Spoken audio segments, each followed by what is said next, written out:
What a pass. Giddy underneath for JRE.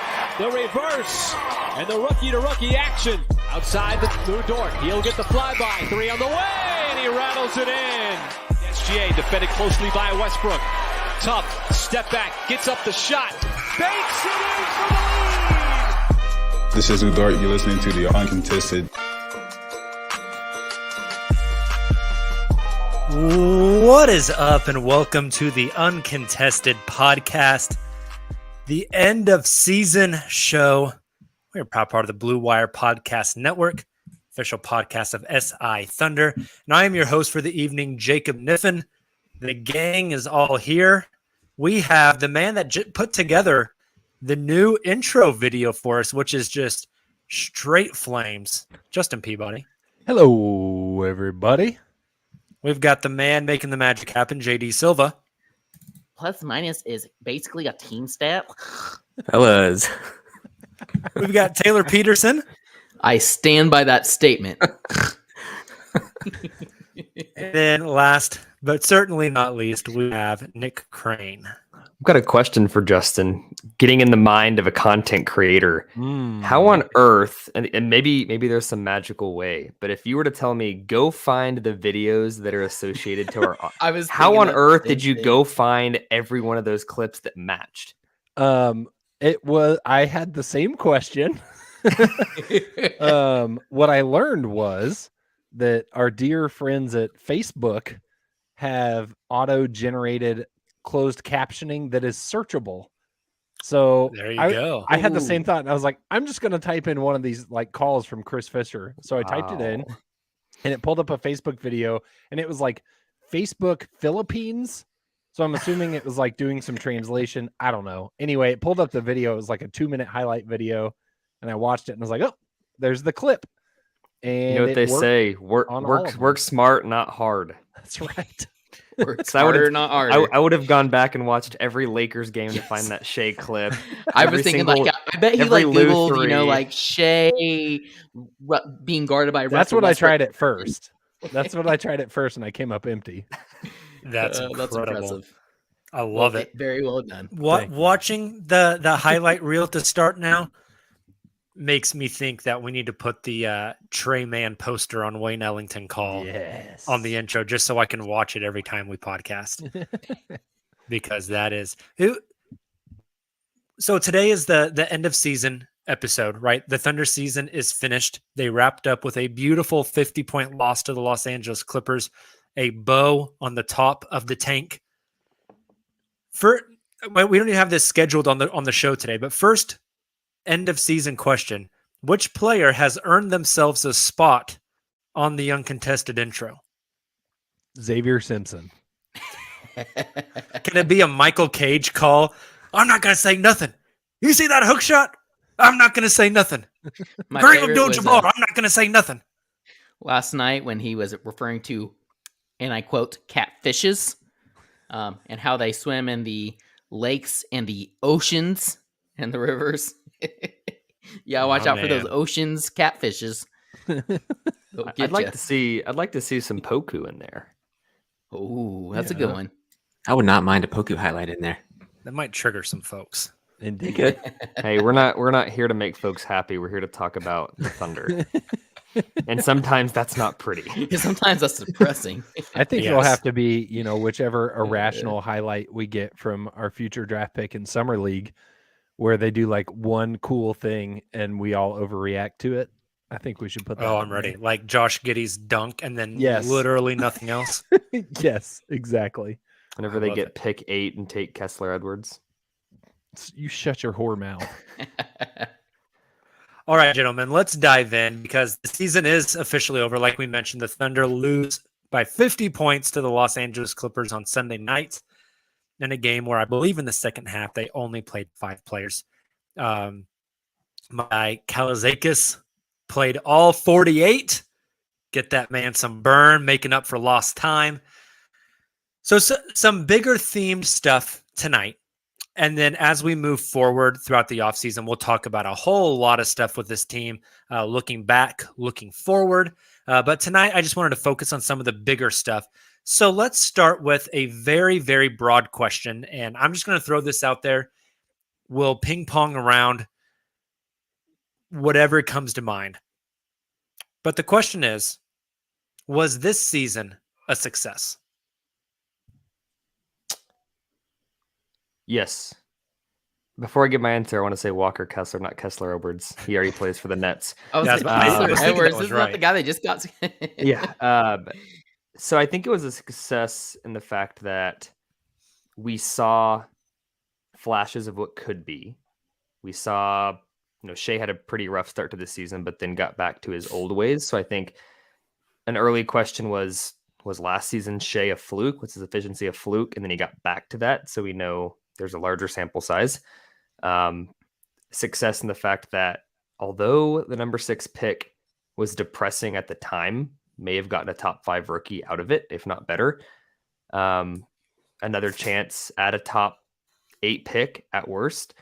And although it was ugly at times, whether for good or for bad, Oklahoma City was talked about a lot, whether it was the black eye or because there was a bright future. All publicity is good publicity, and it was a fun season overall. I think the biggest thing for me is the Thunder did 3 main things that you can take away from the season. One, that's kind of what I was trying to go through, but I think it's so hard. I mean, we could spend a separate podcast going player by player and how they all essentially, at least the key pieces on this team currently and moving forward, how they all improved. You think about obviously Shea taking a step forward as that guy. Maybe you could argue for the first time this season, truly being able to do what he was able to do. We obviously saw that stretch post All-Star break, coming back from that ankle injury before he was ultimately set again. But just incredibly impressive stuff from Shea. I think he's shown us that he can be more of a 1B kind of guy when we thought maybe he was more of a 2 kind of guy heading into the season. I continue to think about Lou Dort, right? Obviously, the 3-point shooting still is a little inconsistent, but what he's been able to do on both ends of the floor has been incredibly impressive. Darius Baisley is a guy we've talked a lot about recently because had a very rough start to the season. But what he showed us, I think, in the latter part of the season is that he probably deserves another contract, which is not something I was predicting to say at this point at the end of the season. If we were looking back to preseason and all the rookies, right? The 4 guys that OKC took, you think of obviously Josh Giddey. That's what I was trying to go through here. I was looking at some of the crazy stats that Josh put up, but being the youngest player ever triple double, having the most triple doubles surpassing Russ as having the most triple doubles in OKC history. There, that was the same one. Giddey becomes the youngest player to, multiple triple doubles. Regardless, I can't find the stat I was looking at earlier. Giddey was incredible. I think surpassed a lot of our expectations. You think about Trey Mann. He now holds the Thunder scoring, or the rookie record for scoring. Even JRE, I think he had he tied the rookie, the OKC rookie record for rebounds in the game. Aaron Wiggins being converted from a 2-way contract to a full-time contract. A lot of these things that we didn't think that these players were capable of, they've already shown major improvement in the first season. And then, you also establish a defensive identity. The OKC was top 10 in defense there for a very long time until they essentially started the full-on tank. And then just kind of, I guess, alongside that is you established a identity moving forward that you can build upon regardless of who you bring in moving forward. So I think those 3 things were very important and were big wins for this season. So overall, I would say it was a major success. Not to get us too far off the question of if this season was a success or not, I think really we have to define what success means for this team. But Taylor's little monologue there brings up a thought that I had. At this time last year, we were talking about OKC striking gold again in the second round with Teo Maladone. And then the season proved that was fool's gold. No offense to Teo, just it is what it is, right? That's the way second round picks work. It feels again like they found 2 really solid players in the second round in JRE and in Aaron Wiggins. So I'm interested to know one of those guys, odds tell us at least one of those guys next year is going to make that Teo drop. Which of those 2 do you think it is? I think it's Wiggins. I think that's where I'm leaning to. I think he showed some great flashes. He earned a contract, but I don't know that he's on that Lou Dort trajectory. Though starting in a similar place, I think when you look at JRE's skill set and the way he plays the game, what he brings, doing those hustle plays, but also like being a pretty darn good 3-point shooter and stretching the floor and all the aspects that he brings when he's out on the floor. I think he brings more to this team night in, night out than Wiggins does. I think Wiggins probably still has a role on the Thunder. I think Wiggins probably still has a role in the NBA in general. But if I have to pick between the two, I think I'm picking JRE. I think I kind of forgot about JRE in general because he was out, after the All-Star break. But we were all very high on, like Thunder fans in general, were very high on JRE. Maybe not as like a super high ceiling guy, but we were like, oh, this guy's going to be on this roster for the next 7 years. I think I still feel that way. If I got to see him a little bit more, I think I'd feel better about it. But kind of tying in what Jacob and Taylor were talking about this season, I think made me have faith in the Thunder's scouting department again. I know we thought we found guys last season. But this season, coming out with 3 to 4, whether it be some of them might be fringe, but NBA players, it feels pretty good. Especially, you see the 6th pick come up on lottery night, and you're like, oh, God, it's not high enough. And now it's like Josh Giddey's like, a real blue. I don't know if I'd say blue chip prospect, but like a really good second option on this team. So I'd almost flip the question on the head. Not that Jacob's question was bad, but outside of like the obvious answer is getting the number 1 odds. Outside of that, like what would have made the season more successful, or what would you have liked to see this season that you didn't? Would be the question I have for you guys. I think there's a lot of answers to that. Like, I would have liked to see Poku have taken more of a leap. Now you can argue later in the season he started to do that, but I mean, this dude, not the leap that we were hoping, started to get DNPs and had an extended G League stint. That's not what we wanted to see out of him coming into year 2. I think that would have been more of a success. I think it's so hard to say. Like, I think success, what would have made it more successful is the team produced at a higher level. But if the team produced at a higher level, your chances to get a better draft pick moving forward drops precipitously, and so there's a bit of a catch-22 there. But I think one of the big things for me would have been to see Poku make more of an impact, because at this time last year, I mean, Taylor, the mythical green room that didn't record, we always talk about. That's what I was thinking of. I mean, we were talking up Poku as like, Jacob and I could be like a starting, like this could be a build around piece. And right now we had a hot take on there that we said that Poku was the most important player. Like, his development was the most important on this team long term. In order to like reach this team's full potential or something. Well, I don't know. Maybe exactly. It's a good thing it didn't record. There's reasons for everything. So I would like God's to plan. I'd like to play devil's advocate on that. What did we all say draft tonight with Poku? What did we all being 2 years away?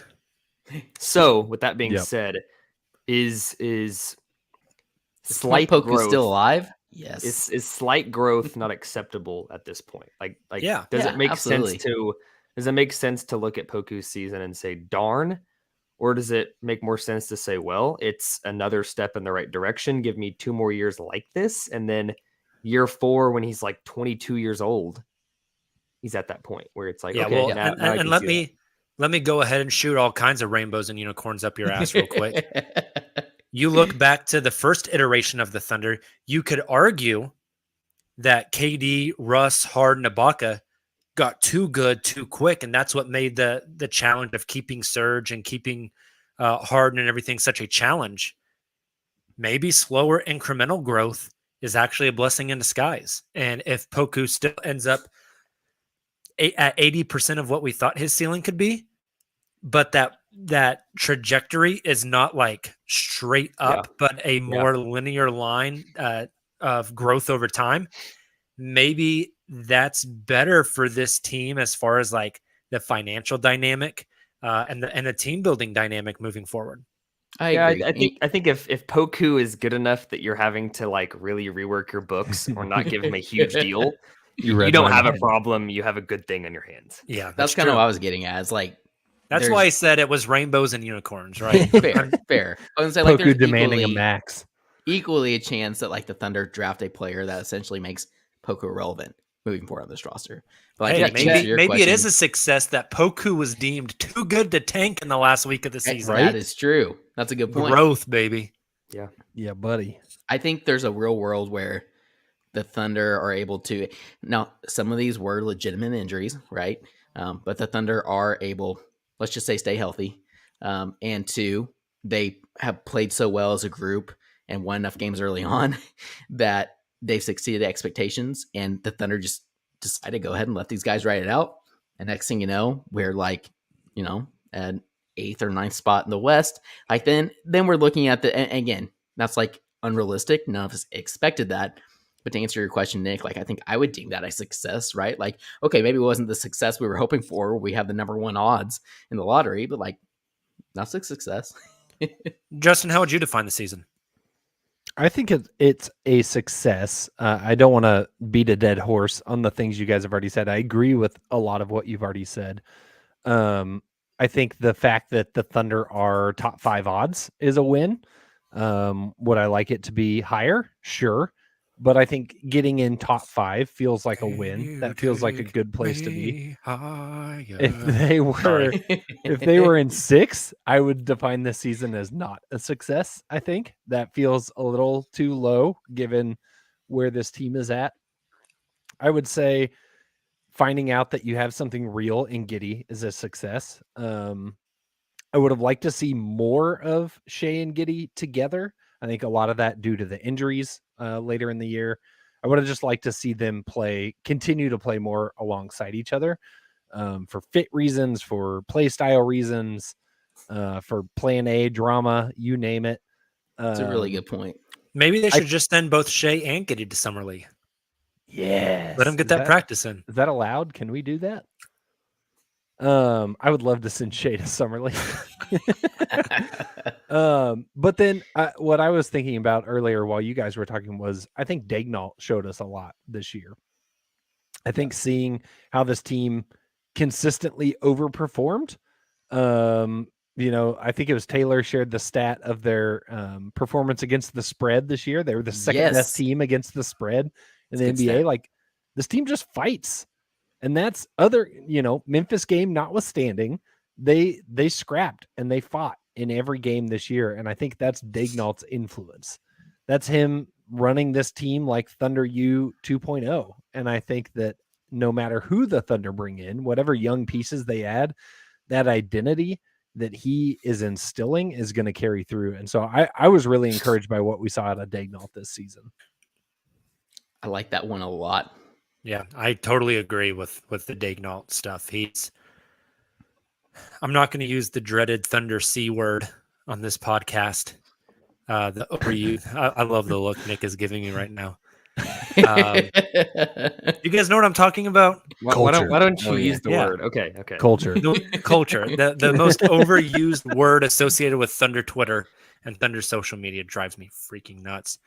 But he has started to establish something that I think the quote unquote leaders of this team, the Sheas, the Lus, the Baisleys, have really taken hold of and taken ownership of. And I think that's big. Now, is Daignault the coach 4 years from now when the Thunder is pushing for home court advantage in the playoffs?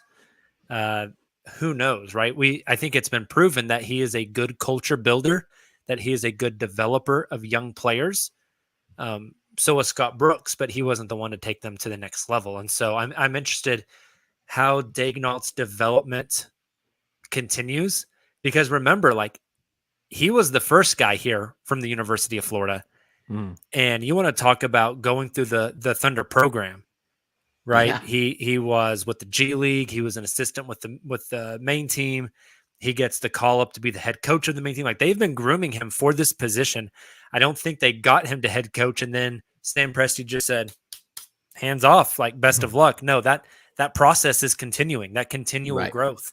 And so it's going to be interesting where that takes him moving forward, I think, for sure. Any other thoughts on success? I deem it a success that we're not talking about the 70-point loss anymore. That's a good point as well.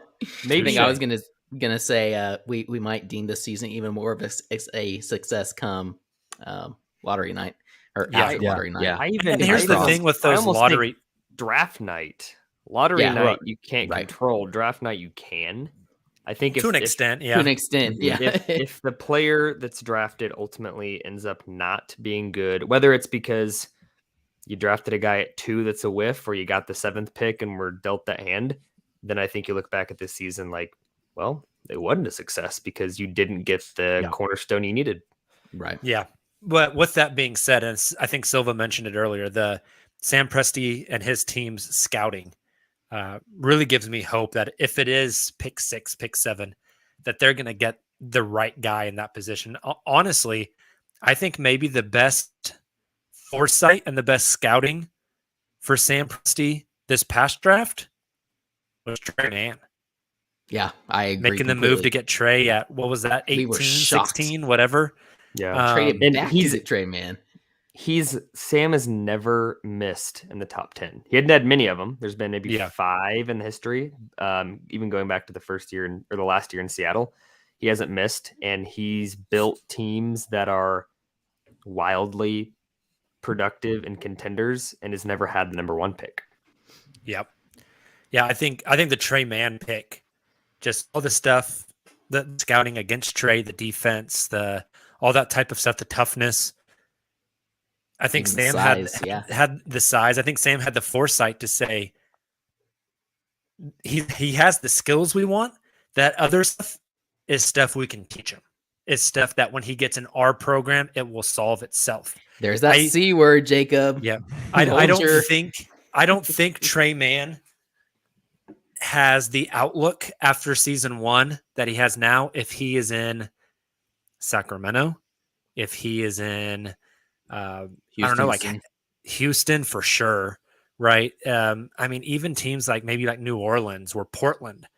I think the Orlando, I think where he landed and the vision that Sam Presti had, I mean, you scout what players have done and then you project what they could do. And I think Sam Presti had a stronger projection because of what they could make happen with him inside this program. I think he's one of their best scouting moves in the past couple of years, honestly. And such a shrewd move to get him plus 2 future picks. That's like, it's really good. I don't know. Şengün's going to be a all NBA player here as soon as that season. So it's time to move on. Keep an eye on what Trey is listed at next season when the season starts, because I think he's still growing. He said as much. Remember preseason when he said last time he went to the doctor, they told him he was still growing. Yeah, I mean he grew like 2.5 inches between freshman and sophomore year at Florida. Like, who's to say that he didn't line up at 6'6" next year? Yeah, that'd be incredible. I have some takes about Trey Mann and the possible place of Lou Dort, but we'll save that for a future podcast. Next up, what did we learn from this team? From this past season that will take us moving forward. So styles, individual players, philosophies, the direction, the coach, the team building philosophy of the front office, whatever. But what have we learned this season that is going to help propel us to the future? And I guess I can kick us off on this one. I think we learned 2 things. Like, whenever I look at the roster construction of this team, I think of building a house. And at the end of the day, like, you build a house from the ground up and you put all the nice little finishes on it and everything to really make it pretty so you can sell it for the highest price possible, right? But some things are non-negotiable, like the foundation. I think this team has their foundation in Shai Gilgeous-Alexander. I think they possibly have stuff like their framing and their brick with Josh Giddey. But there are some questions still, like, is Trey Mann the upgraded granite countertops that are just flash? Or is Trey Mann like the plumbing, like an essential to the house, right? Another foundational piece that you need.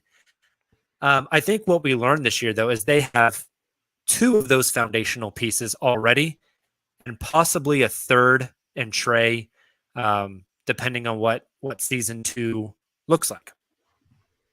Poku I the like stripper that. pole. Poku's the what? Stripper pole. Yes. Nice to have. But I don't think you need it. No, that's all about perspective, Nick. I mean, Similar frame too. Exactly. He fits the mold. If that's what you need in your house, he's your guy.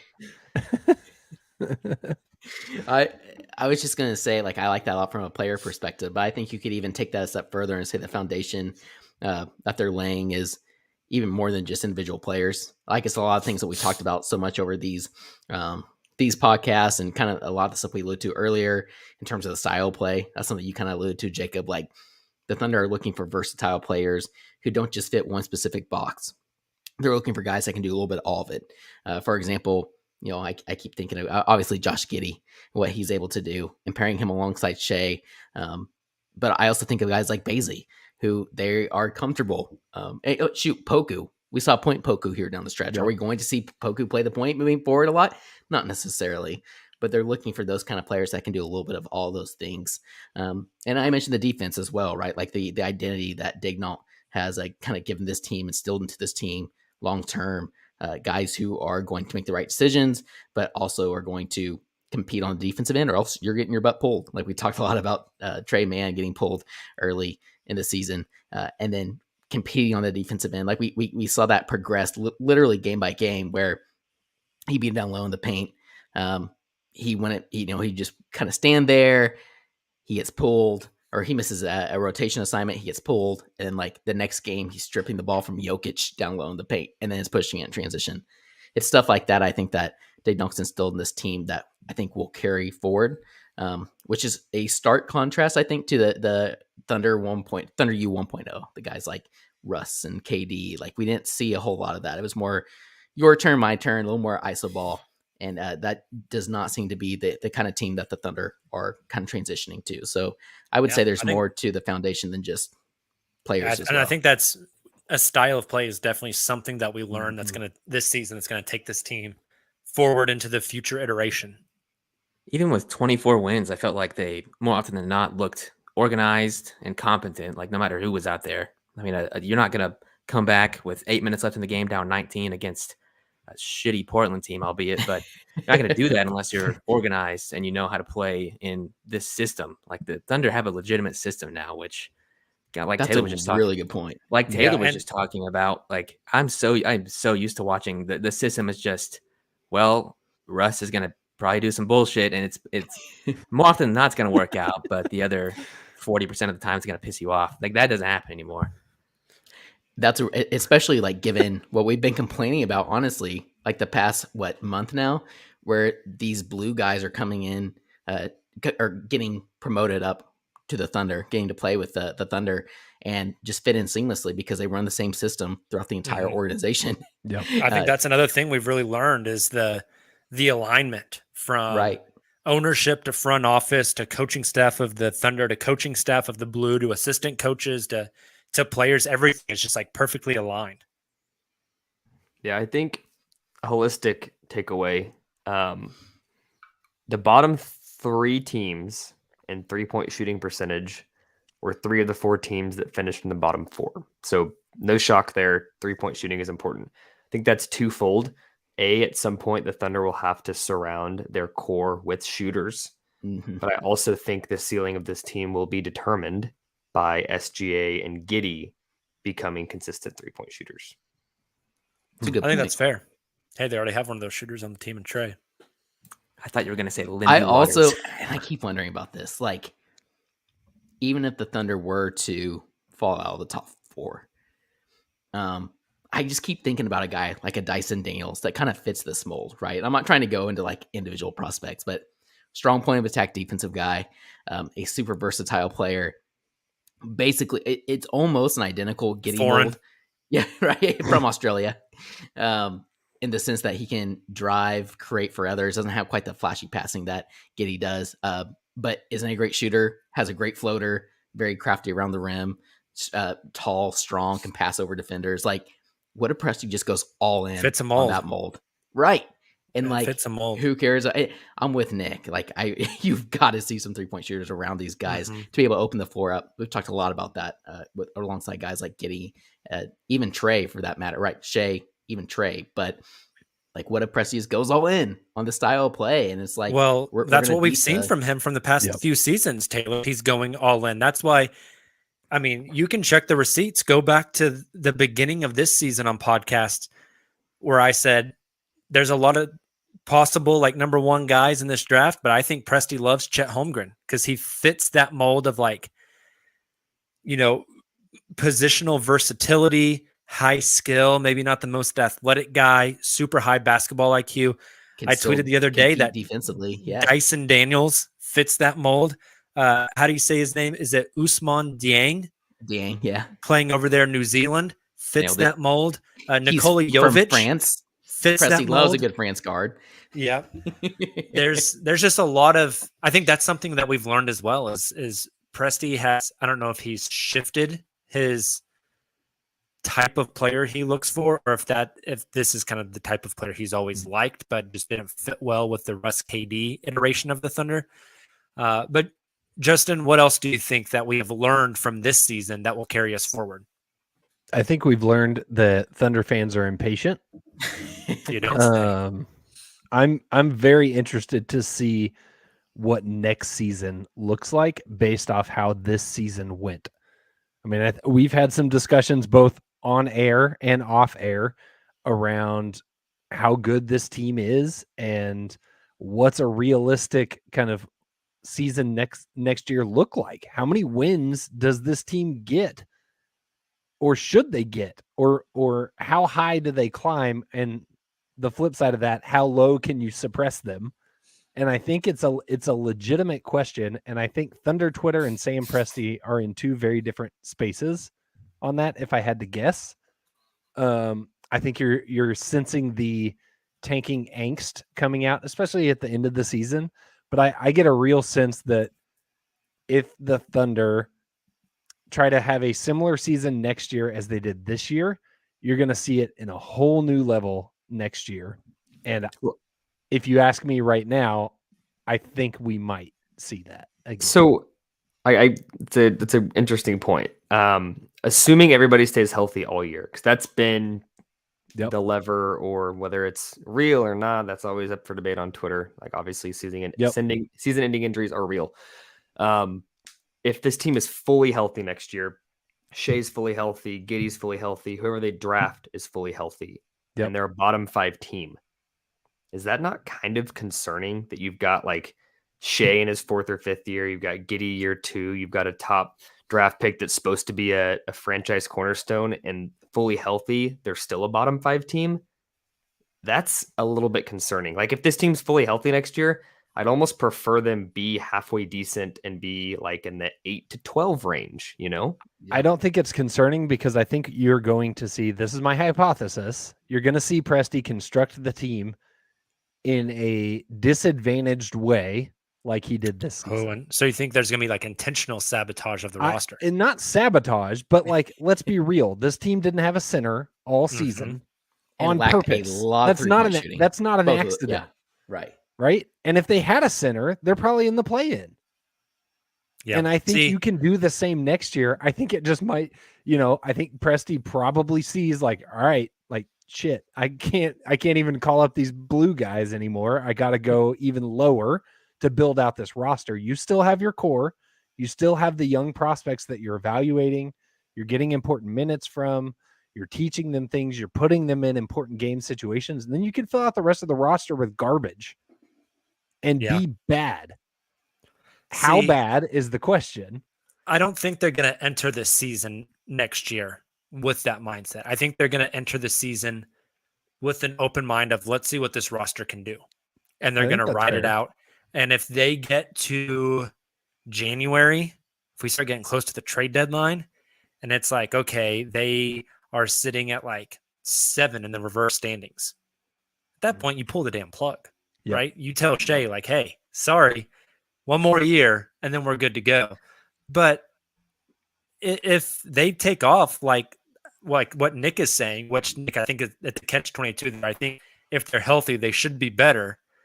But you also have to look at it like, and the Pelicans should be getting Zion back, so they'll be better. And all those young guys in San Antonio take a leap. They should be better. Now, do I have hope that Clippers would the be Houston Rockets or the Sacramento Kings are going to be better? Hell no.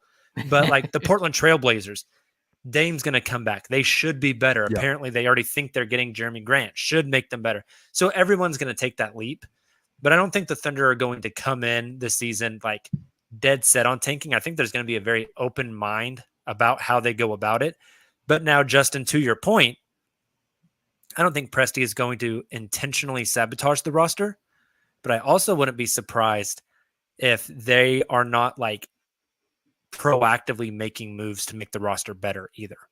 Like they'll draft their guys and they'll roll with this team plus their drafted dudes, but I don't think they're going out and making a big trade. I don't think they're making a splash in free agency to go get like a really competent center. I think it's going to be, we want to wait until everything is in place and we know it's in place, and then bam, that's when we make the move. Yep. I just think what we know about Presti is that he doesn't leave things up to chance. And I think you have a very valid thought there, in that, they may look at this roster and give it 20 games and say, let's see what we have. Let's see where we're at, and then make a decision. I think that's totally fair, especially with the amount of guys they're probably bringing in. I think that's a fair way to evaluate things.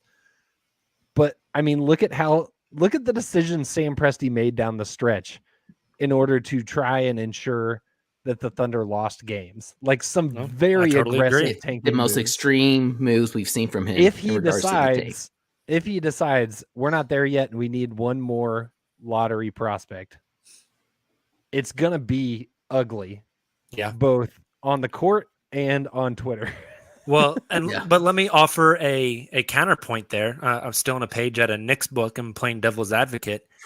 I think back to the Russ MVP season.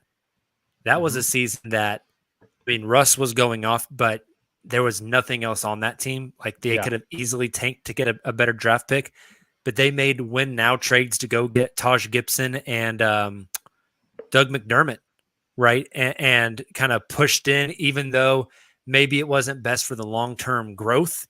I think Presti had an open mind of, we want to let this team like play. I think that was his actual quote was, we felt like they deserved to get the chance to play it out and be as successful as they could. Like we've seen him play both sides of this. And so that part is kind of interesting to me. In his next interview, he talks about, they're really going to be relying this offseason on internal development heading into next season. And then he trades for Paul George. So you're exactly right, Jacob.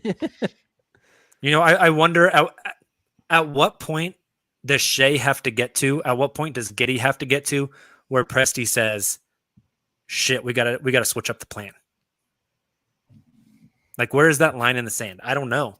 I think only Presti knows. I mean, Presti's just always going to keep that open mind and be opportunistic. Like, he's not going to say, and I know you know this, but like, just because Presti and Giddey, Shea and Giddey reach a certain threshold, or like the team as a whole looks so impressive, he's not going to go and call up the Timberwolves right away. I always use this extreme example for fun, but hey, we really want Karl Anthony Towns.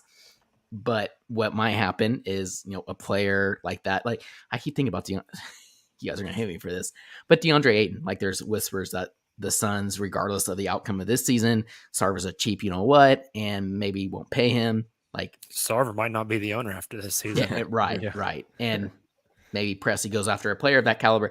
I think he's going to be opportunistic when we don't expect it, is what I'm getting at. I think what totally you won't see is like what you see from a lot of other franchises where you're making short-sighted win now moves. Marginal moves. They're not going to go sign Mo Bamba, folks. Yeah. Or like the Kings signing Sabonis. Like, if the Kings have done it, you can take a bet that Sam Presti is not going to do it. Yeah. Do you guys see that article from whoever? It was a Sacramento beat reporter. He didn't work for the Athletic or anything. It was a like Sacramento Bee or something like that was a website. But there was a quote in there from whoever the owner is now. And there was like a direct quote, like referencing, like, "Well, I need to see like what Sam Presti thinks about this," or like he was literally like running trades by his counterparts in the league. Yeah, just an absolute disaster. How fun would it be? What's happening with the Lakers right now? Like, yikes! It's bad. How fun would it be if there was a deadline move where the team's a couple games under 500 and they trade Lou and their first round picks. Oklahoma City trades their first round pick for a team that's in the bottom 5 at that point. Call it Orlando. How fun would it be the last half of the season knowing Oklahoma City has someone else's first round pick to cheer for wins because it's not reverse impacting your pick, and actually see what these guys can do down the stretch? How fun would that be? I like that. Like you switch picks with Orlando or with Detroit, and you want to win to make their pick worse because their pick is your pick. Yeah. You want to solve tanking? Yeah. Call the Uncontested podcast.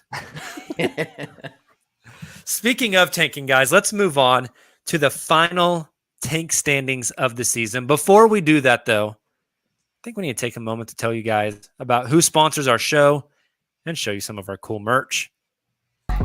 What's up, Thunder fans?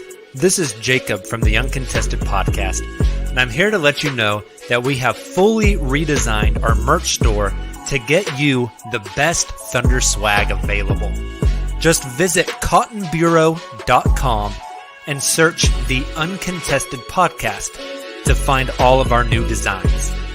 That's cottonbureau.com and search the Uncontested podcast to find new drops like Josh Giddey's Wizard of Oz or an ode to the Trey Man step back.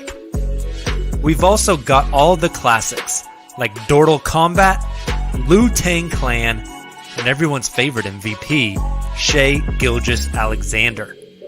The best part? You can get any design and the style of apparel you want. So if you're gearing up for the summer and want a tank top, needing a hoodie for the winter in Australia, or you're wanting a Pokemon onesie for your baby, we've got you covered. Make sure to go to cottonbureau.com and search the Uncontested podcast to get your new Thunder gear today.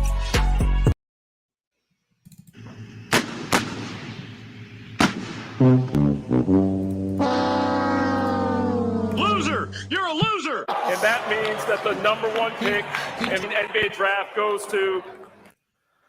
Gentlemen, the last tank update we have to do.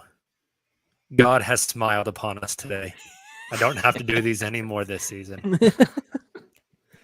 And wouldn't you know it, I'm going to say the exact same damn thing that I have said every week since December. The Oklahoma City Thunder are currently in the 4th best lottery odds. But it's official this time. Here we go again. So 4th best is where the Thunder, and they entered Sunday with the chance to be tied for 3rd, tied for 4th, or get 4th outright. I think what we all predicted to happen happened. All 3 of those teams, Detroit, Oklahoma City, Indiana, all lost. So Oklahoma City ends up with sole possession of the 4th best lottery odds. Just to give our listeners a quick rundown of what that means. Going into May 17th's draft lottery, the Thunder's pick can be anywhere from pick 1 to pick 8. It's a wide range, but some of those spots have a better chance than others. For instance, the Thunder have a 12.5% chance at pick number 1, a 12.2 chance at pick number 2, 11.9% for pick 3, and 11.5% at pick 4. That gives them a 48% chance to land a top 4 pick. I like those odds. That's basically 50-50, right? Basically. Interestingly enough, they have a 7.2% chance at pick number 5. Pretty low. That's interesting. And the percentage that they have, the pick that they have the largest percentage to land is pick number 6. There's a 25.7% chance that their pick lands at 6. And that's exactly what happened last year. Yep. 16.7% to land pick 7. and a measly 2.2% to land at pick 8. So I think, as far as odds are concerned, pick 8 seems pretty good to not happen. Don't say that. There There was like a 95% Take it chance back. to the top 5 pick last year between their own and Houston's, and that didn't happen. So That is very, very true. But the draft lottery is going to be a very, very big night for the Thunder. Again, 48% chance. Justin, you put a graphic up recently for the Uncontested about the number 4 overall pick and where it has landed over the past decade. Do you remember by chance, since the lottery reform in 2019, where the 4th overall pick has landed? Not great, Bob. It has dropped every time, I believe. Let me actually pull this up for you. Ooh. It has dropped every time. It is a terrible time to be tanking. I don't know why the Thunder could not have sucked like 4 years ago instead. Hey, the but lottery reform's doing its job, man. it is so far. Or the other way to think about it is we're due for a correction, right? That's what I'm thinking. Right? Glass half full, baby. That's We right. need a regression to the mean. I like it. I tried to pull it up and my computer permissions are not there. But the last 3 years, it is 6, 6, and 7. There you go. It's due. Woof. It is It's definitely due. due. The other picks that the Thunder have, first the Clippers pick, currently still in flux.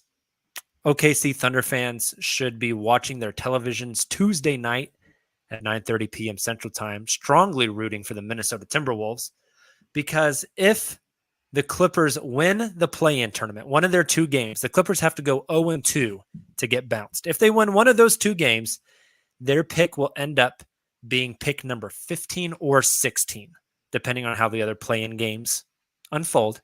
But if the Clippers make the playoffs, the Thunder will get pick 15 or pick 16. However, if the Clippers lose Tuesday night to the Minnesota Timberwolves, they will play again Friday night against the winner of New Orleans versus San Antonio. They also lost that game. That pick jumps immediately to the 12th best odds. Now, the chances of the 12th overall pick jumping into the top 4 is really, really slim. It's like a 5% chance. But pick 12 is a lot better than pick 16, folks. So Thunder fans need to be rooting very, very strongly against the Los Angeles Clippers in this play-in tournament. We'll get to the play-in tournament here in just a moment. The Thunder also have the Phoenix pick, which is number 30 overall. In the second round, doesn't matter about the lottery. You just go in reverse order of the standings. So the Thunder will get pick 34, which if I recall correctly, that's the pick they got Jeremiah Robinson Earl with. So a pick between 1 and 8, a pick between 12 and 16, pick 30 and pick 34. It's a lot of ammunition. Like again, it would shock me if the Thunder come away with 4 rookies on draft night. 4 additional new players on draft night. Yeah, I don't think they're taking 4 guys. I think there's going to be some movement. Yeah. Easily consolidating 2 of them probably to move up a little bit, if I had to guess, whether that's 30 and 34 or like 16 and 30 or something like that. I think that feels like a really obvious move to kind of get, whoever your second pick guy is. Once you get somebody last year. Yeah. Well, but they did though, right? Well, I guess they traded the 2 seconds to move up, and then they also traded a pick to get 2 future picks. Yeah. I choose to imagine a scenario where the Thunder land pick 8 and the Clippers pick lands at 4. That'd be incredible. Can you imagine the roller coaster of emotion on draft lottery night? Could 4 and 8 in this draft get you number 1? No. Absolutely not. Might No. get you up a spot. Yeah, I was thinking 3. Interesting. Does 6 and 15 move you up at This all? is a weird draft. And like that It's a just very makes me strange again draft. like this next. It also affects this next season and Thunder's long-term outlook. Like I know, Pressey has a lot of favorites in the 2023 draft as well. Oh yeah. As do Um, GMs. Before we move on to more stuff for the podcast, since we are at the tanking portion, we got to pull up Tankathon. You guys want to do one single spin? See what happens? Yes. One single 5 spins. We're doing one spin, Taylor. I just did Calm one yourself. spin on the You side. say that while we were every talking. time. Here we go. This spin Drum puts roll. OKC at number 7. All Oh. right. Gross. Do another one. 7 is not the best. That's what we That can is tell for Adam's sure. over, right? Oh, it's terrible. Do it again. The fact that the Spurs get one is just infuriating. Ugh. That's, Yes. Be the And most they Popovich intentionally thing did ever. not tank. We deserve it. Yeah. Can you imagine all the talking guys see heads his, like his San Antonio did quote? it the right way? Yes. His quote. Yeah. Popovich's Yeah. quote yesterday. But hey, at 7, you could trade 7 and like a Lou Dort to jump. I feel pretty good about that. Indiana would Yeah. totally do that. It's a- Maybe Sacramento might. That's one thing that we would have going for us. And this spin would be that Sacramento and Indiana are at 3 and 4. And Yep. apparently Indiana wants to trade for Russell Westbrook. So, Yeah. we can offer you one better. Gross. All right. Gentlemen, next up, we've got to do some summer predictions. There's a lot of stuff happening for the Oklahoma City Thunder this summer. So let's do some predictions. We'll do a quick around the association, and then we'll get out of here. So for these predictions, first up, I want you guys' prediction on what happens with Lou Dort this summer. There are 3 options. Option number 1, they give Lou an extension. Nick might have these numbers closer than I do. I think it's like 4-year, $58 million is the extension. Is that right, Nick? 56, I think. Okay, right around there. So this is Bobby from I have this. So I thought we were coming up with our own predictions. So I'm glad we aren't doing that because I have Bobby Marks' article up here. The Thunder can decline his player option and then tender him a 1-year, $4.9 million qualifying offer. He's also eligible for a maximum 4-year, $58 million extension with There a you go. starting salary of $13 million. So the 3 options for Lou this summer. Option A, extend him 4-year, $58 million. Option 2, decline his option and make him a restricted free agent. He hits the open market. Did you just go option A and then option 2? Yes. Leave me alone. They can make him That's a impressive restricted thinking there. Yeah, turn down his contract, make him a restricted free agent, and could match any offer that he got from any team. And they could pay him however much. Option 3, they do nothing. And if they do nothing, they ride out the next season with Lou at like 1.5 million or something like that. It's like really, really small number. And then next season, Lou becomes an unrestricted free agent and can go anywhere he wants, and the Thunder have no say in it. Of those 3 options, They what do can you guys also predict happen with Lou this summer? they can also exercise the option and then try and work a contract extension, right? I believe so, yeah. But that would Okay. kind of fall under option 1, which is the extension. okay. So Gotcha. Yeah, duh. Good point. I guess option Oh. 4, Trade or him. option D for Justin, could be he gets traded this summer. Oh, now we're talking. So This is what are your Nick's language. predictions for Lou, guys? Considering he was dangled as trade bait last draft to move up, I would imagine the same applies this season. So you're going the trade route. I am. Do I you mentioned think it earlier. they assign him to that extension first, though, and then trade him, or do you think they just? If you sign him to the extension, you can't trade him till Oh, that's right. Good point. January. Yeah, I January, think- February. So it'd be think- taking that option, and yeah. I think he, especially if your picks outside the top 3, where like the next best available are guard, like Ivy, Sharp, Matherin, like that changes the dynamic versus having a top 3 pick. So if it does go 4, 5, or 6, I think he's very much so trade bait. If it's 1, 2, 3, Could maybe you keep him around. so Nick, you just said you trade him if the best player available at your draft position is guard. Mm-hmm. Is there a chance they trade him to clear the runway for Trey Mann? I don't think that would be the reason. I think that's another factor in it. A factor. I don't think they Could that be like a Jeff Green, Serge Ibaka type of deal? I don't know. Like, It's a fun one. Just chew on it for a second. The rest of you guys, what's your Lou prediction?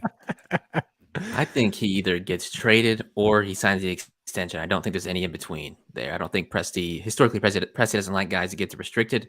So I think I kind of want him to be extended. I personally like Lou Dort quite a bit. Oh, I love Lou Dort.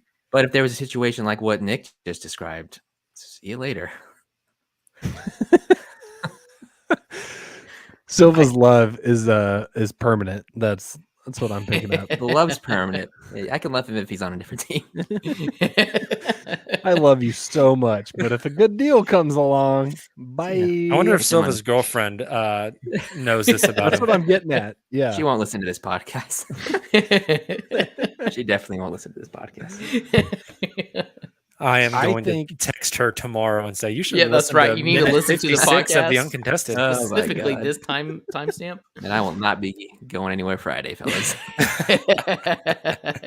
Just Jacob and I. This is tough. I think they probably take that, take the player or give him the qualifying offer and then try and work to reach that extension. I just don't know if they get there. So I could see where we're having the same podcast again next season, and Dort is technically he would be entering restricted free agency, but we all know that Presti wouldn't let it get to that point. So if they aren't able to come to, I'm just kind of like talking myself through this. If they aren't able to come to an agreement there on a longer contract extension, it's more likely he's traded at the February trade deadline. Okay. Yeah. I think Kinda torn before there. the season, I was in Nick's camp of trading him because I don't know that his potential ceiling warranted, as much money as I think he's going to command. I think I might feel different now. I'm still a little torn on it. Like, I think overall I agree with Silva. It's one or the other, but that's boring. So I'm gonna go with I think he gets a new contract. I think he works things out. I think he's shown his value. I think it's higher than just kind of a defensive specialist. I think he brings more to this team than I thought he did, even as recently as last summer. I would agree with that, especially offensively. Look at those games 30-point where games. Shea was out and he was the guy. Mass Lou. Let's put it in perspective too. If he got a 4-year extension, he'd be on the team through the exact same timeline as Shea. Is that right? That's a great point. By the time that third and fourth year comes around, $14.5 million is not going to be much based on the projected cap, at all. That's true. Very good point. That is true. So we've been talking about trades. So our next summer prediction: do the Thunder pull the trigger on any trades? Buy favors.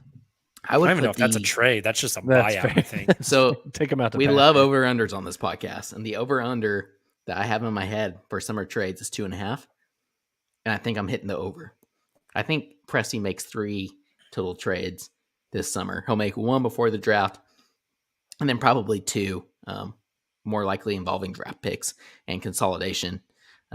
But I think there will be at least 1 leading up to that, especially with the cap space, cap room that they kind of have to play with, not necessarily play with, but they have available to them before that all dries up. What is it, July 1st? I think there's a very good chance he uses all that open space before to take on someone's awful contract to get an asset. Would you take Gordon Hayward if PJ Washington was attached? If PJ was attached, I would. Can they make that work though? I literally haven't looked into that.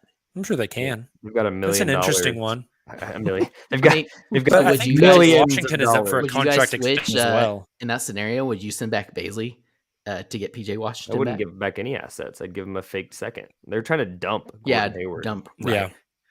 And I think there's, but that's another if player. It's 2.5. Right? If it's 2.5, Taylor, I think I'm with you. I'll go 3. They have to do some stuff this summer. I mean, right. One of them. Big Mike New Zealand been listening to us for a long time because he said, Jacob, you could get book night. Yeah, I'm not on book night. We were high on book night. I was so high. I think one of those trades. We had shirts made. We made poor Justin make shirts for us day and night. Shay and Knight. One of those 2.5 trades is a draft pick consolidation trade.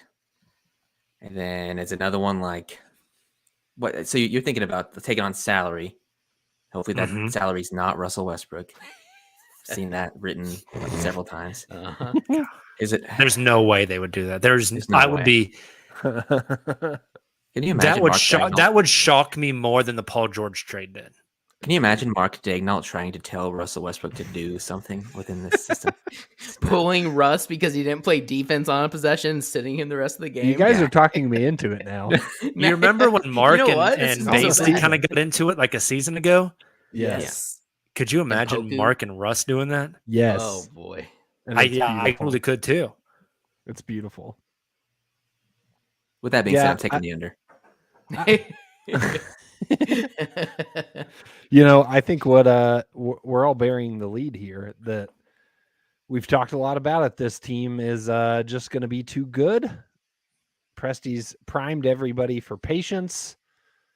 Shea gets traded to Toronto. Lou Dort to the Magic. Suck it up, boys. We're going tanking. I don't All actually in. believe any of that, but can you imagine? Oh boy. Dude, There would be like we would get strikes 0 on Twitter. podcast downloads per episode because nobody would give Oh, a shit more. probably the opposite because everybody you just wants to listen to imagine, the like, meltdown. Oklahoma City sports talk radio, if that happened. Wasn't here, you yardbirds. Hey, we're getting Trade a, this we're getting or a, send this team back to Seattle. We don't want it anymore. we're getting a minor league NHL team. I'm with Silva though. There's been a draft night trade 3 of the last 4 drafts. I think that happens. Presti loves, like, the draft night is when Presti does his work. I definitely think that's going to happen. So then, last prediction, draft night predictions. Nick, you're saying there's going to be a trade. Is it up? Is it down? Does it involve a player? It involves a player. I think they have to. That's just Which extra player? flexibility. Ooh. That's tough. One of Baisley or Lou. Okay. One of them gets traded. It's to move up marginally, and then they also Because he's got his eyes on a certain guy. Yeah, I think they only get you up 1 or 2 spots. Talking like Okay. 6 I to think so, 5. too. Yeah, exactly. Although I don't think that makes a ton of sense as it sits now, because I think between Ivy and Sharp, you just kind of take whatever's there. But if you get 7 or 8 and you can move up to 6, I think it makes sense. I think pick 30, everyone uses that as use that to trade up. I feel like there's been a lot of solid guys that go 30. Yeah. Like that last guy that's supposed to be late lottery and falls and falls and falls. Like Desmond Bain, pretty sure he was pick 30. I think there's a better chance they use pick 30 to trade down. and Yeah, get because one of those second round rounders picks that are cheaper. Not, You don't have yeah, to pay as not much, on the guaranteed exactly. contract. And you know your guy's going to be there. Kind of like the Like- Trey. I mean, Trey Man was a first rounder, but same. Well, it could be the thought same process. as JRE, where Mhm. basically Yeah, right. you send 30 and 34 for 31. Like you move Mhm. back a spot. I agree. I just don't know if they do trade for a player, or sorry, trade a player in a draft night trade. I think it would be more of like a throw-in kind of thing, like a Ty Jerome kind of player, than a more How'd they mainstream talk player. about the Sauce King like that? I think Yeah. Ty is a prime trade Yeah. candidate. Yeah, He's so gone. do I. But I don't know. I'm not willing to say that at that point the Thunder. I think it's more likely players will be shuffled around prior to the draft and then after, rather than draft night. I think it'll be Here's lot a of really consolidation. interesting draft night trade scenario for you. Let's say the Thunder land pick 5 and they want to go to number 3 because Paulo and Jabari go 1 and 2 and Chet's there at 3. What is more likely? So I guess this is a question of which of these guys has more value on draft night. Is it Lou Dort, who we've just been talking about, is due a new contract?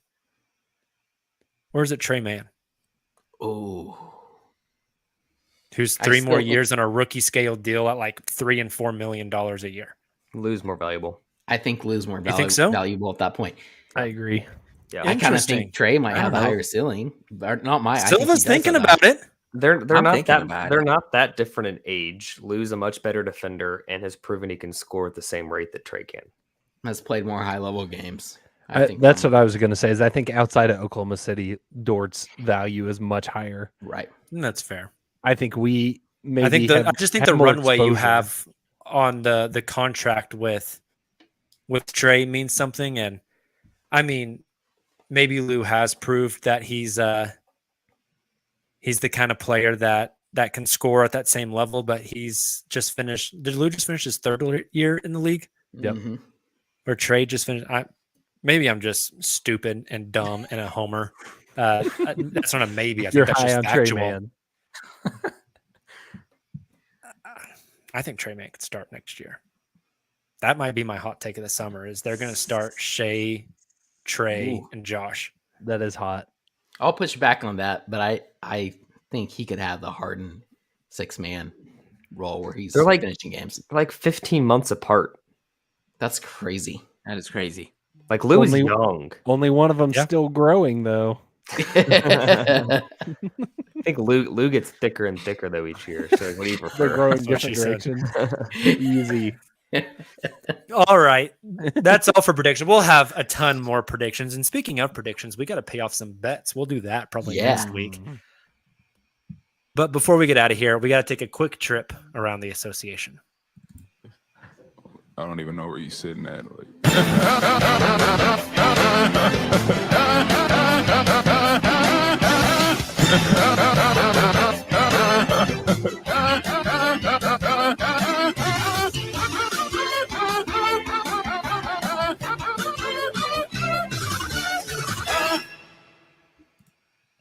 All right, gentlemen, for around the association, we're going to take a quick peek at the play-in tournament as those games start tomorrow night. We're just going to make some predictions. The first game Tuesday night is going to be the East 7 versus 8, which would be the Cleveland Cavaliers at the Brooklyn Nets. Ooh, Who wins? that's going to be fun. That's going to be a lot of fun. But I saw Jarrett Allen will not be playing, which is brutal. I have to go Nets. Yep. Nets. My heart says Cavs. Mm-hmm. My head also says Cavs. Suck it, I nerds. love it. Oh, I love it. Well, unfortunately, Justin, 3-1 takes you out. So we got Had the to make Nets it getting the interesting. 7th seed. The next game tomorrow night, you want to talk about heart versus head as far as this one. The late game tomorrow night, the Clippers at the Minnesota Timberwolves. oh, Damn it, I'm going to say it right now. The Clippers ran all their three-point luck out, blowing the Thunder out by 50. They're going to have a cold night. And Edwards is going to talk a bunch of trash. Patrick Beverly against his former team might shank Yes. somebody with a sharpened spoon. Minnesota wins and gets the 7th seed. I'm going mini also. Cat has a big night. That's what I was going to say. what I'm Yeah. It's the cat. I think Cat's going to have a. We're gonna big- manifest faces. this. Yeah, There Cat's is gonna face no his demons. bias on this Speak it into podcast at all, existence. folks. Nope. Just straight, dry analysis. No bias whatsoever. All right, we got the Wolves at the 7th seed. Wednesday night, we got 9 versus 10 in the East. The Hornets at the Hawks. LaMelo and Gross. Trey. That's Yeah, fun. that is No, it That's will be gonna be fun. a I lot know. of fun. I know. The other matchup is gross. Yes. That's fair. But let's talk about Good the fun point. one first. Who wins that one? It's in Atlanta. Gordon think Hayward's Atlanta out does. again. Yeah, Gordon Hayward is out. As a Hawks fan, I got to go As a Hawks fan, Atlanta. this guy. I think Atlanta also. I'm going with Ice Trey's gonna have Trey. a big Yeah. night. Damn it. I'm going Atlanta. All right. We got Atlanta making it through to the second playing game. The other game that night, the late one, is the Western Conference Spurs at Pelicans. Oh, yeah, that is gross. Ugh. Pass. Yeah. Neither. Can they both lose? Hey, Zion's stepdad said he's playing. Yeah, he's not playing. No, he's not playing. Oh, Give me man. Spurs. Give me Pelicans. Give me Pelicans. Hey, 3-1 again. CJ. Let's go Birds. That playoff Justin is experience. just on an You guys are island cowards. You guys are cowards. All right. So then Friday night, big night then. The first game is going to be the Cavaliers versus the Atlanta Hawks for that final Eastern Conference playoff spot. That's fun. That's a good game. I am biased on this one because it seems like Cavs fans have been the most vocal about the Thunder tank and have completely forgot for the past 5 years the reason they're good now is because they had top 5 picks forever. You don't say. And the It's only funny, reason they that were short-term ever good memory. I was know. because they drafted Kyrie and LeBron grew up in Cleveland. I wonder how Atlanta got Trey Or Young. Ohio. Anyone I know, remember? no kidding. Yeah. I don't know. As such, I want to go back to those tweets earlier this year when Cavs fans said, "Oh, this is how you do it the right way," and I'm going to say, "Back to the lottery." So, Oh, well done. All right. Mike So Abs. Nick's got the Hawks. Anybody else? What do we? Oh man, this one's really tough. I do too because I think playoff experience. I mean, I understand the play-in isn't necessarily the playoffs. I think the game will slow down though to an extent when you have a player like Trey who can score in isolation. On top of that experience that Hawks team has, like that's really hard to bet against. And so Also, when you look the at Hawks. recency, when you look at trends moving into this game, the Hawks have been playing well and the Cavs have sputtered down the stretch. true. That's exactly Yeah, what especially I if was Jared gonna say. Allen can't play. Nick just that's talked good all point. this trash for the Cavs to get bounced from the playoffs and then hit the lottery. Oh, to And get a surpass top the 4 Thunder pick. in the lottery. So is everybody going Atlanta in this game? I think it's Yeah. worth noting. I don't know that John Collins is playing. That's True. a good point too. Yeah. They But it still been sounds like playing we're good. going Atlanta. So we got Atlanta in the 8th seed and the Cleveland Cavaliers getting bounced from the playoffs. And then maybe the most important game for the Thunder season. We have the New Orleans Oh. Pelicans flying out to Los Angeles to play the Clippers. Clips by What is- 30. I mean, Wait, I thought we had the Wait, I thought Spurs we- going to play. The Spurs Clippers, right? Oh, I thought everyone said New Orleans was going to win. I thought it was 3-1 We did. for New We- Orleans. Oh, did. you're We right. did. Sorry, We I did. had it backwards. Yeah, Spurs, so Spurs are out. good New point. Orleans is Good in. point. Yeah, Spurs would just be done. Great point. Wow. Sorry, I was I- thinking I- losers. I'm not a future or fortune teller or person that can view the future. But when the Clippers win or when the Clippers lose, the slack is going to be going off. Jacob's going to be saying, "Man, that 12 pick's going to be awesome." Just to have his heart ripped out for the 97th time this year because he doesn't When the level set expectations. Clippers went on and a the buzzer Clippers beater go. in this I am game. prepared to be They hurt. come back from down 35. I am and ready they to win. hurt again. Michael Scott. Yeah. Jokes on you, Nick, whenever Zion Williamson and all 350 pounds of him comes down on like 3 bungee cords from the Crypto Center ceiling at half court to He ain't make a coming from the surprise entrance. ceiling. He's coming through the wall like the Kool-Aid man. Oh, yeah. Hey, Herb Jones has to justify that first team all rookie. That's Oh, right. Yeah, that's Come out, right. beat the Lock Clippers. up PG, baby. First team all defense, Herb Jones. Give me the Clippers in that one, unfortunately. Yeah. I'm with Nick. Same. I I'm really going thought we New were gonna- Orleans because I'm going to manifest this thing, Yes. putting every ounce of I my respect being it. into it. I really thought we were going to be talking about Spurs Clippers because I was ready to say Pop's not ready to retire yet, but he's out. So it sounds like we got Clippers at the 8th seed, New Orleans having 2 lottery picks, their own and the Los Angeles Lakers pick. Very good, gentlemen. Well, we'll see what happens with that. And I think after that, the playoffs will officially start on Saturday Wait, or Sunday. do they have their own or the Blazers have theirs? Ooh, It's lottery protected. Ooh. good point. It is lottery protected. So if they One miss the less playoffs, pick they to can get get in. Jeremy Grant. There you go. All right, Silva. I think it's time to pump that outro music. Hey, thank you guys for joining us all season long. We know it's been a bit of a rough season for the Thunder, a bit of a rough season for real life, if we're being honest. But we appreciate you guys hanging out with us all year. We're not going anywhere, though. Our job is just now beginning, actually, as the off season kicks off. As we talked about in this show, tons coming up. So make sure to still join us every Sunday night, 9 p.m. Central Time, We'll also be doing live pods Wednesdays at 8 p.m.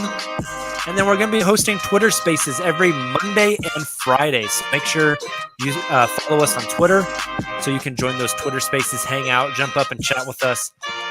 We've got so much planned for you guys. We cannot wait. We will talk to you guys again Wednesday night.